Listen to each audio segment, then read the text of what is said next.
রাজনৈতিক দলগুলোর সঙ্গে আলোচনায় আশাব্যঞ্জক অগ্রগতি হয়নি বললেন আলী রিয়াজ। আগামী মাসে জুলাই সনদ তৈরি নিয়ে সংশয়।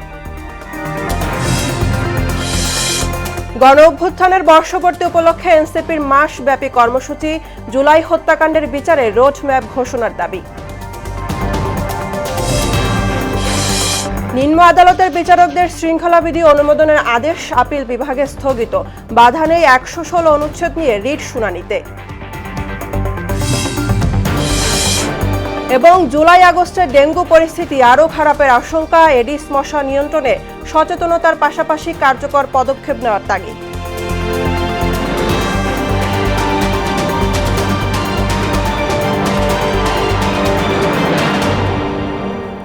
আসসালামু আলাইকুম, সবাইকে মোহনা সংবাদে স্বাগত। শুনছিলেন শিরোনাম, সঙ্গে আছি আমি বুশরা জাহিমা।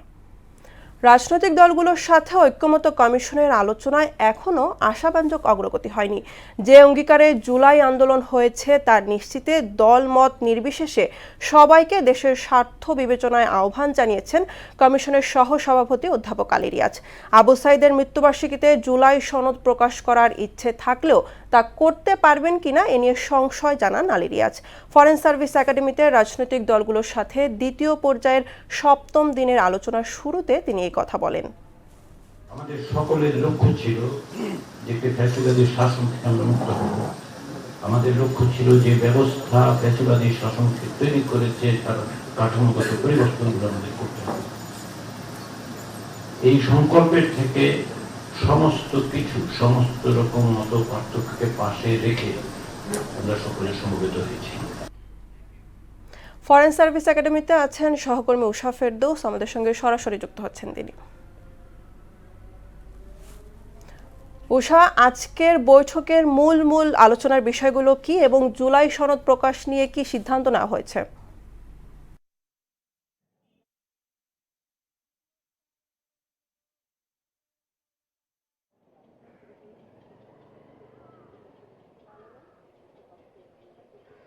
জাতীয় ঐক্যমত্য কমিশনের সঙ্গে রাজনৈতিক দলগুলোর দ্বিতীয় দফায় ৮ম দিনের বৈঠক চলছে এবং ফরেন সার্ভিস একাডেমিতে বর্তমানে বৈঠক চলছে, আলোচনা চলছে এবং বৈঠক শেষে আমাদের ব্রিফ করবেন সহসভাপতি আলী রিয়াজ। আমরা যিনি সকালে একবার ব্রিফিং করেছেন বৈঠক শুরু হওয়ার আগে।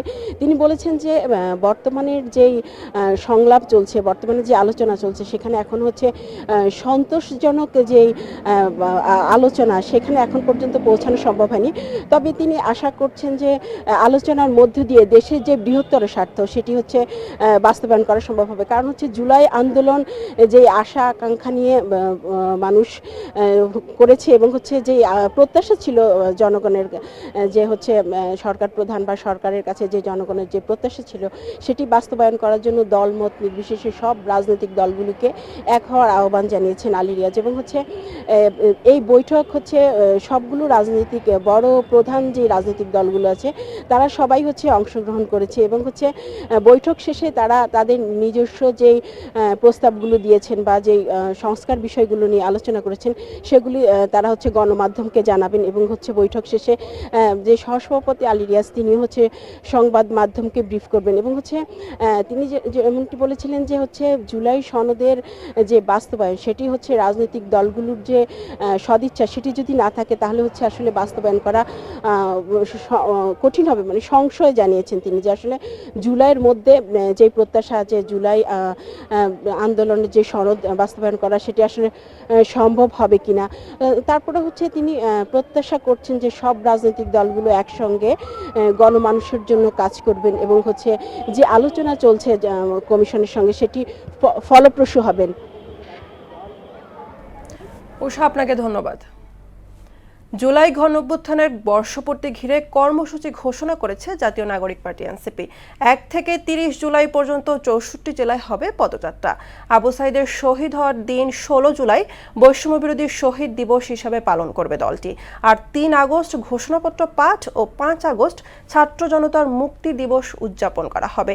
সকালে রাজধানীর বাংলা মোটরের সংবাদ সম্মেলনে কর্মসূচি ঘোষণা করেন এনসিপির আহ্বায়ক নাহিদ ইসলাম।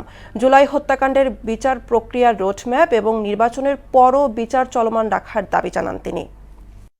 পয়লা জুলাই থেকে ৩০ জুলাই, ৩০ জুলাই পদযাত্রা এর মধ্যে 16 জুলাই বৈষম্যবিরোধী শহীদ দিবস পালিত হবে। 3রা আগস্ট শহীদ মিনারে ছাত্র জনতার জুলাই ঘোষণাপত্র ও ইশতেহার পাঠ। 5ই আগস্ট ছাত্র জনতার মুক্তি দিবস উদযাপন। এবং আমাদের এই জুলাই পদযাত্রা বাস্তবায়ন কমিটি গঠিত হয়েছে, যে কমিটির যারা পুরো এই পদযাত্রাকে বা এই পুরো জুলাই মাসের কর্মসূচি যারা তত্ত্বাবধান করবেন, বাস্তবায়ন করতে কাজ করবেন। নিম্ন আদালতের বিচারকদের শৃঙ্খলাবিধি অনুমোদনের আদেশ স্থগিত করেছেন আপিল বিভাগ। সকালে প্রধান বিচারপতি সৈয়দ রেফাত আহমেদের নেতৃত্বাধীন 6 সদস্যের আপিল বেঞ্চ এ আদেশ দেন। রায়ের ফলে 116 অনুচ্ছেদ দিয়ে হাইকোর্টের রিট শুনানিতে আর কোনো বাধা নেই বলে জানান আইনজীবী। আরও জানাচ্ছেন কাজী পাপ্পু। বাংলাদেশের বিচার বিভাগের ইতিহাসের সবচেয়ে চর্চিত মামলার নাম মাজদার হোসেন মামলা। আপিল বিভাগ মাজদার হোসেন মামলায় 12 দফার নির্দেশনা দিলেও পরবর্তী কোনো সরকার তা বাস্তবায়ন করেনি। শুধু 111-এর পর বিচারক নিয়োগের জন্য জুডিশিয়াল সার্ভিস কমিশন গঠন করা হয়।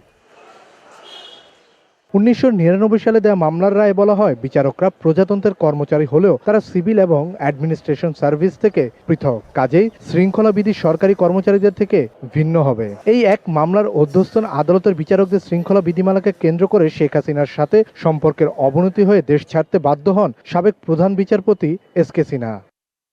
পরে সাবেক ভারপ্রাপ্ত প্রধান বিচারপতি আব্দুল ওয়াহাব মিয়াকে দিয়ে নিম্ন আদালতের বিচারকদের শৃঙ্খলা বিধির অনুমোদন নেয় তৎকালীন সরকার। আপিল বিভাগ অধ্যস্থন আদালতের বিচারকদের শৃঙ্খলা বিধি অনুমোদন করার কারণে হাইকোর্ট বিভাগে 116 অনুচ্ছেদের রিট মামলার শুনানিতে জটিলতা হতে পারে উল্লেখ করে গেল মাসে রিভিউ আবেদন করা হয় রোববার, যার রায় দিলেন আপিল বিভাগ। হাইকোর্ট বিভাগে যে রিট পিটিশনটি শুনানি হচ্ছে সংবিধানের 116 অনুচ্ছেদ নিয়ে, এই শুনানি যথাযথভাবে চলবে।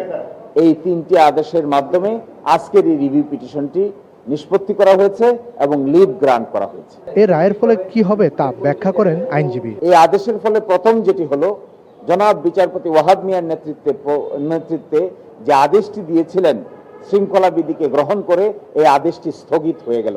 ওই আদেশের আর কোনো কার্যকারিতা থাকলো না। দ্বিতীয়ত হলো, শৃঙ্খলা বিধি বর্তমানে যা আছে তা অন্তর্বর্তীকালীন সময়ের জন্য কার্যকর থাকবে। আর তৃতীয়ত হলো, হাইকোর্ট বিভাগকে নির্দেশনা দিলেন 116 অনুচ্ছেদকে নিয়ে যে রিট পিটিশনটি শুনানি হচ্ছে, এই রিট পিটিশনটি শুনানি করতে আর কোনো বাধা থাকলো না। মামলাটিকে ঘিরে শেখ হাসিনার সাথে সম্পর্কের অবনতির বিষয়টি নিজের ব্রোকেন ড্রিম বইয়ে উল্লেখ করেন এস.কে. সিনহা। সেটি আপিল বিভাগে তুলে ধরা হয়। যদি বিচার বিভাগের স্বাধীনতা নিশ্চিত। কাজী পাপ্পু, মোহনা সংবাদ, ঢাকা। বলেছি আমি এটা। জাতীয় রাজস্ব বোর্ড এনবিআর চেয়ারম্যানের পদত্যাগ দাবিতে টানা দ্বিতীয় দিনের মতো কমপ্লিট শাটডাউন কর্মসূচি পালন করছেন সংস্থাটির কর্মকর্তারা। এতে চট্টগ্রাম কাস্টম হাউসের আমদানি রফতানি পণ্য চালানের শুল্কায়ন পুরোপুরি বন্ধ রয়েছে। সকালে এনবিআর সংস্কার ঐক্য পরিষদের ব্যানারে রাজধানীর আগারগাঁওয়ে সংস্থাটির প্রধান কার্যালয়ের সামনে অবস্থান নেন আন্দোলনরত কর্মকর্তা কর্মচারীরা। সকাল থেকেই ভবনের ভিতরে বিপুল সংখ্যক আইন শৃঙ্খলা বাহিনীর সদস্য মোতায়েন করা হয়। ঐক্য পরিষদের মহাসচিব সেহেলা সিদ্দিকা বলেন, সংকট সমাধানে এনবিআর এর কয়েকজন সদস্য ইতিমধ্যে প্রস্তাব দিয়েছেন। এ নিয়ে বিকেলে অর্থ উপদেষ্টার কার্যালয়ে আলোচনার সম্ভাবনা রয়েছে। এনবিআর এ আছেন সহকর্মী রেজা খান, সরাসরি যুক্ত হচ্ছে তার সাথে। রেজা, আন্দোলনরত এনবিআর এর কর্মকর্তা কর্মচারীরা কি বলছেন এবং সেখানকার সবশেষ পরিস্থিতি এখন কেমন?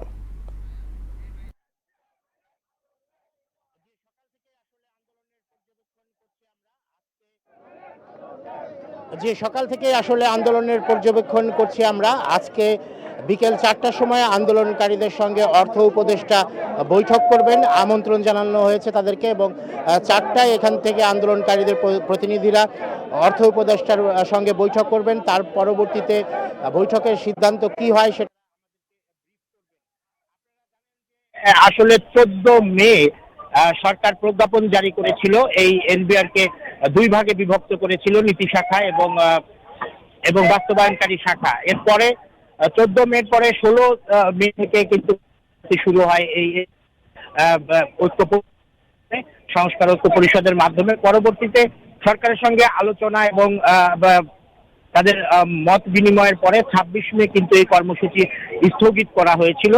কিন্তু তারপরেও আমরা 26 তারিখের পরে স্থগিত করা হয়েছিল, কিন্তু তারপরেও আমরা 26 তারিখের পরে আবার কিন্তু তাদের হয়তো শর্তগুলো এই কারণে কিন্তু আবার আন্দোলনকারীরা এই আমরা কমপ্লিট সকলে শাটডাউন আমাদের এই কর্মসূচির যে মতো সমাবেশ স্থল আছে, কঠিন সমাবেশ কর্মসূচি স্থলে দিয়েছে এসে এবং বসে পড়ি। সারা দেশ থেকে প্রিয় রাজস্ব রেলওয়ের যোদ্ধাগণ, কর্মকর্তারা আপনাদেরকে এসে বিনীতভাবে অনুরোধ লং করব, মার্চে আমরা লং মার্চ করে সমাবেশ স্থলে এসে এই বসে পড়ি। কেন্দ্রীয় এদিকে কার্যালয় সেদিকে আগারগাঁতে ঘোরাফেরা এসে না করে কর্মবিরতি আমাদের পালন যে করছে সমাবেশ স্থল আছে এবং সেই সমাবেশ স্থলে এসে এদের বসে পড়ি।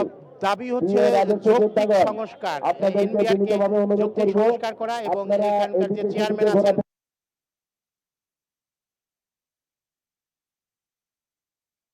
করবেন আন্দোলনকারীদের সঙ্গে এবং এর পরবর্তীতে কি হয় বৈঠকের সিদ্ধান্ত সেটা জানার জন্য আমাদেরকে অপেক্ষা করতে হবে। আর কয়েকটা সময় তারপরে হয়তো রেজা, আপনাকে ধন্যবাদ।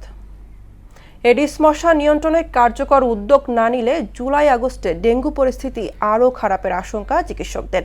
এক্ষেত্রে সিটি কর্পোরেশনের পাশাপাশি সর্বস্তরের মানুষের অংশগ্রহণের তাগিদ দেন তারা। মশক নিয়ন্ত্রণে নিজেদের অসচেতনতার কথা স্বীকার করলেন সাধারণ মানুষও। আরও জানাচ্ছেন উষা ফেরদৌস। বর্ষার শুরুতেই দেশ জুড়ে আতঙ্ক ছড়াচ্ছে ডেঙ্গু। মে মাসে আক্রান্তের সংখ্যা ছিল ১,৭৭৩ জন, আর জুনের ২৭ দিনেই আক্রান্ত ছাড়িয়েছে ৪,০০০। চলতি বছরে হাসপাতালে ভর্তি হয়েছেন ৯,০০০-এর বেশি ডেঙ্গু রোগী। এমন পরিস্থিতির জন্য সিটি কর্পোরেশন সহ নিজেদের সচেতনতায় ঘাটতি দেখছেন নগরবাসী। ডেঙ্গুর মশাটা তো সাধারণত এসির পানি, স্বচ্ছ পানিতেই হয়, তো এটা আমরা একটু সচেতন থাকলে আমার মনে হয় সরকারের এত কষ্ট করা লাগে না, পাবলিক এর জন্য যথেষ্ট। আমাদের ব্যর্থতা অনেক জায়গায়, যেরকম টবের মধ্যে আমরা পানি জমায় রাখি, সেখান থেকে ডেঙ্গু হয়। ডেঙ্গু যেসব সোর্স, তারপরে বিভিন্ন ডাস্টবিন যেগুলো আমরা ঠিকঠাক মতো পরিষ্কার করি না, তারপর আমাদের ময়লা আবর্জনা যেখানে সেখানে ছড়াই ছিটায় রাখি আমরা, এখান থেকে ডেঙ্গু হয়। আমি যদি নিজে সচেতন থাকি, আমার বাসা, আমার আশপাশ আমি নিজে পয় পরিষ্কার রাখি, তা তো ডেঙ্গু আসতেছে না। এডিস মশার বিস্তার ও ডেঙ্গু আক্রান্তের সংখ্যা একইভাবে বাড়তে থাকলে পরিস্থিতি দ্রুত খারাপের দিকে যায়। ফলে জুলাই আগস্ট ঘিরে আশঙ্কার কথাই বললেন চিকিৎসকরা। ডেঙ্গুতে একটা এডিস মসকিটো দেওয়া হয়। ডেঙ্গু যদি আমরা কন্ট্রোল করতে চাই, বিভিন্ন লেভেলে কন্ট্রোল মেজার নেওয়া যায়। সবারই রেসপন্সিবল হওয়া উচিত। আমি সিটি কর্পোরেশনকে দোষ দিয়ে তো লাভ নেই। আমার ঘরের মধ্যে যদি মশা থাকে, সিটি কর্পোরেশন লোকজন এসে কি আমার ঘরের মশা কিল করবে? আমার রেসপন্সিবিলিটিটা আসলে বাড়ানো উচিত। ঢাকা তো বটেই, দেশের সব জেলাতেই ছড়িয়ে পড়ছে এডিস। সুতরাং মশক নিয়ন্ত্রণের সম্মিলিত উদ্যোগের বিকল্প নেই। বরগুনাতে পাওয়া যাচ্ছে, সিরাজগঞ্জ পাওয়া যাচ্ছে, বগুড়াতে পাওয়া যাচ্ছে। এটা একটা অ্যালার্মিং। যেমন আমাদের সিটি কর্পোরেশন অনেক মিজার নিচ্ছে, কিন্তু সেই তুলনায় কিন্তু পেরিফেরিতে যে সমস্ত জায়গায় নতুন করে আসতেছে, সেখানে কিন্তু কন্ট্রোল মেজারগুলো নেওয়া হচ্ছে না। চিকিৎসকরা জানান, মশা একবার ভাইরাসে আক্রান্ত হলে তার ডিম থেকেও রোগবাহী মশার জন্ম হয়, যা পরিস্থিতিকে আরও জটিল করে তোলে। উষা ফেরদৌস, মোহনা সংবাদ, ঢাকা। কুমিল্লায় ঘরের দরজা ভেঙে এক নারীকে ধর্ষণের অভিযোগে প্রধান আসামি সহ ৫ জনকে গ্রেফতার করেছে পুলিশ। ভোর ৫টার দিকে মূল অভিযুক্ত ফজর আলীকে রাজধানী সায়দাবাদ থেকে গ্রেফতার করা হয়। এছাড়া ওই ঘটনার ভিডিও সামাজিক যোগাযোগ মাধ্যমে ছড়িয়ে দেওয়ার অভিযোগে বাকি ৪ জনকে গ্রেফতার করা হয়েছে। আরও জানাচ্ছেন সিফাত রহমান জেসি। ভুক্তভোগী নারীর অভিযোগ, বাবার বাড়িতে সন্তানদের নিয়ে বেড়াতে গেলে বৃহস্পতিবার রাতে ফজর আলী নামে এক ব্যক্তি তাকে দরজা খুলতে বলেন। অস্বীকৃতি জানালে এক পর্যায়ে দরজা ভেঙে ভিতরে ঢুকে তাকে ধর্ষণ করে।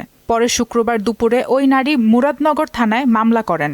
দরজাটা খুলতে গিয়ে দরজা আসলে ভাঙা, একটা খিলি ভাঙা পড়ে রয়েছে। পরে আমরা যাই দেখি 2 জন, একটা আমাদের গ্রামের মুসলমান একটা ছেলে, এর মধ্যে জোর করে দর্শন করার চেষ্টা করতেছে, মেয়েটা নিজের রক্ষা করার চেষ্টা করতেছে। পরে আমাদের মেয়েটারে আমরা আমাদের হেফাজতে নিয়ে ছেলেটারে আমরা সবাই, সমাজের সবাই একটা কিছু থাবড়া টাবড়া দিয়ে আমরা এনে রাখি। পরে তার ফ্যামিলির খবর দেই। ওই ঘটনার ভিডিও সামাজিক মাধ্যমে ছড়িয়ে পড়লে ব্যাপক জনরোষ তৈরি হয়। অভিযুক্তদের গ্রেপ্তারে তৎপর হয় পুলিশ। প্রধান আসামি ফজর আলীকে ঢাকা থেকে গ্রেপ্তার করে পুলিশ। এছাড়া সুমন, রমজান আলী, আরিফ ও অনেক নামে 4 ব্যক্তিকে গ্রেপ্তার করা হয়েছে নির্যাতনের ভিডিও সামাজিক মাধ্যমে ছড়িয়ে দেওয়ার অভিযোগে। মুরাদনগর থানার রামচন্দ্রপুর গ্রামে এই সংক্রান্ত একটা মামলা হয়েছে।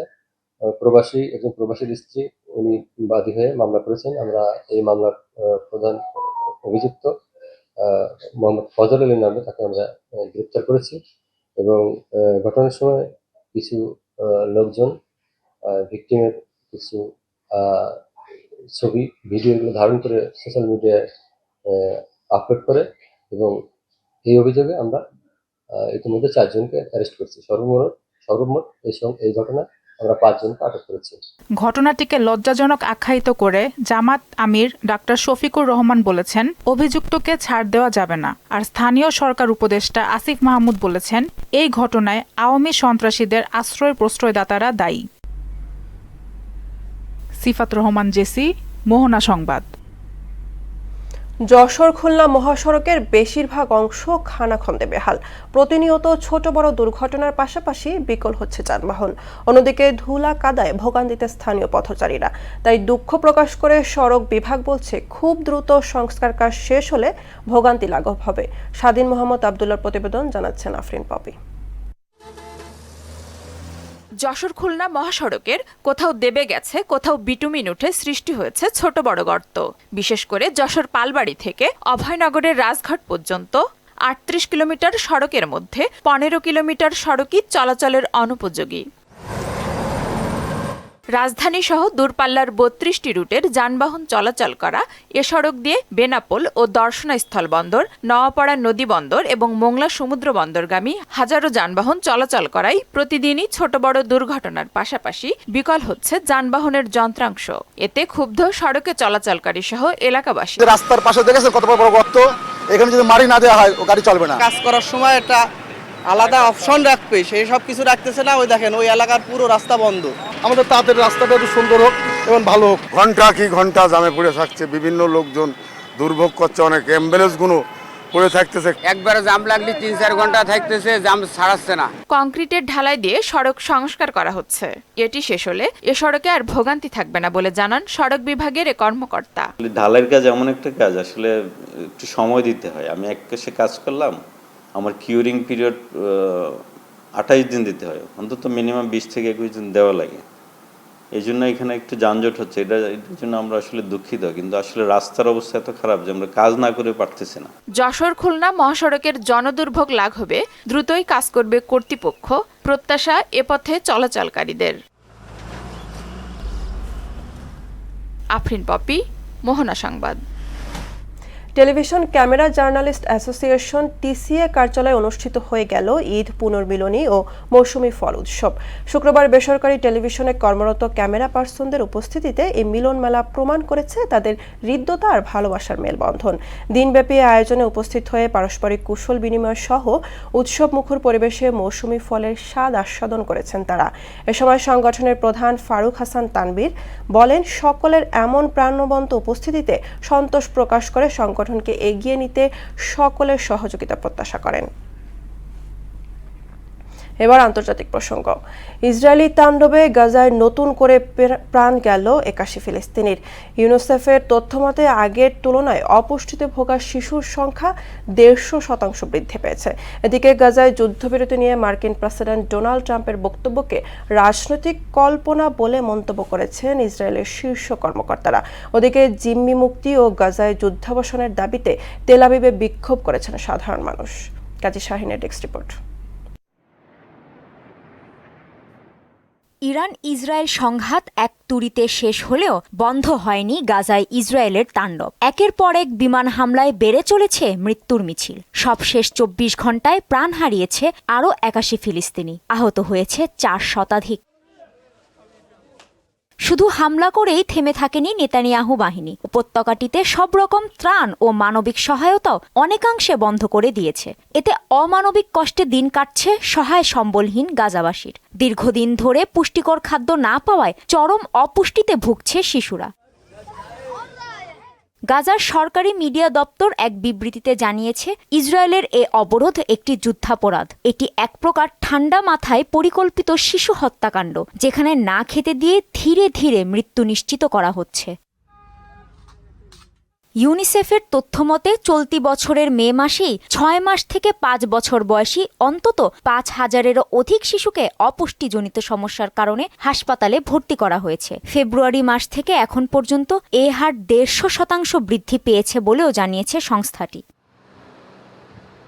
এদিকে যুদ্ধবিরতি নিয়ে মার্কিন প্রেসিডেন্ট ডোনাল্ড ট্রাম্পের বক্তব্যকে ভিত্তিহীন বলে মন্তব্য করেছেন ইসরায়েলি কর্মকর্তারা। তাদের মতে ট্রাম্প যে যুদ্ধবিরতির কথা বলেছেন তা রাজনৈতিক কল্পনা ছাড়া আর কিছুই নয়, কারণ যুদ্ধবন্ধে নেতানিয়াহুর অবস্থানে কোনো বাস্তব পরিবর্তনের আভাস নেই। অন্যদিকে গাজায় বর্বরতা অব্যাহত রাখার পাশাপাশি জিম্মিদের ফেরাতে নেতানিয়াহু সরকারের উদাসীনতার ক্ষোভে ফেটে পড়েছেন সাধারণ ইসরায়েলিরা। এই দুই দাবিতে রাজধানী তেল আবিবে বিক্ষোভ মিছিল করছেন তারা। কাজী শাহরিন, মোহনা সংবাদ। খেলার খবর ফুটবল। নারী এশিয়ান কাপ বাছাই পর্বে নিজেদের প্রথম ম্যাচে শক্তিশালী বাহরাইনের বিপক্ষে আজ মাঠে নামছে বাংলাদেশ। মিয়ানমারের ইয়াঙ্গুনে ম্যাচ শুরু হবে সন্ধ্যা 6টায়। বাছাই পর্ব উতরানো বাংলাদেশের জন্য মোটেও সহজ কাজ হবে না। মূল পর্বে টিকিট পেতে হলে ঋতুপর্ণাদের হতে হবে গ্রুপের সেরা, কেননা বাছাই পর্বের 8 গ্রুপের সেরা 8টি দলই পাবে মূল পর্বের টিকিট। গ্রুপের 3 দলের মধ্যে ফিফা র্যাঙ্কিংয়ে বাংলাদেশের অবস্থান 128তম। তাদের পেছনে আছে কেবল তুর্কমেনিস্তান, তাদের অবস্থান 141তম, আর বাহরাইনের অবস্থান 92তম। তবে তাদের চেয়েও এগিয়ে আছে মিয়ানমার, তাদের অবস্থান 55তম। ফিফা ক্লাব বিশ্বকাপের রাউন্ড অফ 16 পর্বে পিএসজির প্রতিপক্ষ হয়ে মাঠে নামছে মেসির দল ইন্টার মায়ামি। জর্জিয়ার আটলান্টায় বাংলাদেশ সময় রাত 10টায় শুরু হবে খেলা। মেসি, সুয়ারেজ, বুস্কেটসরা থাকার পরেও শক্তিমত্তার বিচারে এগিয়ে পিএসজি। এদিকে ফ্লোরিডায় মায়ামি গার্ডেন্সে রাত 2টায় ব্রাজিলের ফ্লামেঙ্গোর মুখোমুখি হবে জার্মান জায়ান্ট বায়ার্ন মিউনিখ। মুদাসসির আলীর ডেস্ক রিপোর্ট। ক্যারিয়ারে পিএসজি অধ্যায়টা খুব একটা সুখকর হয়নি লিওনেল মেসির। এবারে ক্লাব বিশ্বকাপের কোয়ার্টার ফাইনাল ওঠার লড়াইয়ে সে ক্লাবটির বিপক্ষে খেলতে নামছেন LM10। তবে এখনকার পিএসজি আগের চেয়ে শক্তিশালী, সে তুলনায় পিছিয়ে ইন্টার মায়ামি। সদ্য উয়েফা চ্যাম্পিয়ন্স লিগ জয়ী পিএসজি বিশ্বকাপের চলতি আসরে গ্রুপ বির চ্যাম্পিয়ন হয়ে নকআউট পর্বে এসেছে, যদিও বোতাফোগোর কাছে হার রয়েছে তাদের। অন্যদিকে মায়ামি জিতেছে কেবল 1 ম্যাচ, গ্রুপ এর রানার আপ দল হিসেবে এসেছে নকআউটে। প্যারিসীয়দের অন্যতম ভরসা উসমান দেম্বেলে ইনজুরি সেরে অনুশীলনে যোগ দিলেও পুরোপুরি ফিট নয়। Achraf Hakimi, Bradley Barcola, Gonzalo Ramos, Kvaratskhelia প্রস্তুত হেরনদের মোকাবিলা করতে। অন্যদিকে চোট কাটিয়ে জর্জিয়ার আটলান্টায় মায়ামি শিবিরে জর্দি আলবা যোগ দিয়েছেন মেসি, সুয়ারেজ, বুস্কেটসের সঙ্গে। এদিকে কোয়ার্টার ফাইনালে উঠতে হার্ড রক স্টেডিয়ামে ফ্লামেঙ্গোকে হারাতে হবে বায়ার্ন মিউনিখকে। ফ্লামেঙ্গোতে খেলছেন আলেক্সান্দ্রো ও দানিলোর মতো ফুটবলাররা। এছাড়াও আসরের গ্রুপ পর্বে দলটি ছিল অপরাজিত। বিষয়টি মাথায় রেখেই অনুশীলন সেরেছে Harry Kane, Michael Olise, Jamal Musiala, Joshua কিমিখরা। Mudassir Ali, sports desk, Mohona Sangbad. শেষ করব মোহনা সংবাদ, যাবার আগে শিরোনামগুলো আরো একবার।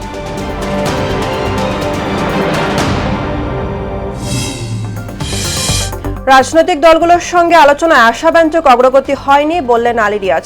আগামী মাসে জুলাই সনদ তৈরি নিয়ে সংশয়।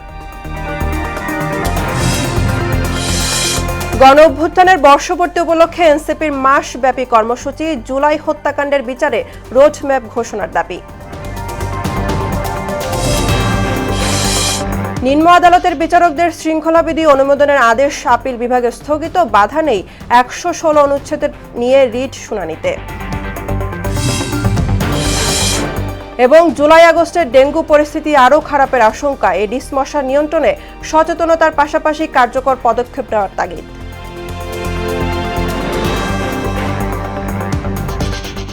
এই ছিল মোহনা সংবাদে। পরবর্তী সংবাদ বিকেল 5:30টায়। এর আগে বিকেল 3টায় দেখবেন সংবাদ এক নজরে। মোহনার সবশেষ খবর সবার আগে জানতে ভিজিট করুন www.mohana.tv। সংবাদ দেখতে পারেন ফেসবুক, ইউটিউবে। এতক্ষণ সঙ্গে থাকার জন্য ধন্যবাদ সবাইকে।